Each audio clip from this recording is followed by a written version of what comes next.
今日帶大家認識金毛呢一個犬種啊。咁其實咧，金毛屬於大型犬嚟嘅，咁佢係獵犬啦。同大家講講咧金毛嘅吸引之處啊。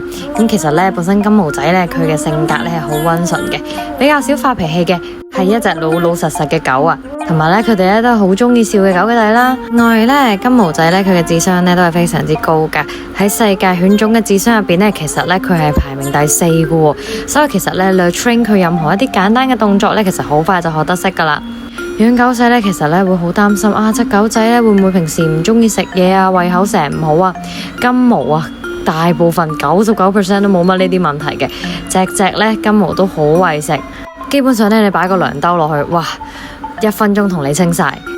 我哋現場咧有好多金毛俾大家揀啊，咁我哋咧金毛 BB 咧個樣嘅顏值都係非常之高噶，你見佢嗰隻金色咧係淺金色嚟嘅，個樣咧傻更更咁樣，真係非常之 Q 啊！大家可以見到其實佢都係手粗腳粗啦，背部嘅毛咧都係非常之濃密嘅，同埋佢嘅頭板咧都係好闊大嘅，都係品相非常之靚嘅金毛啊！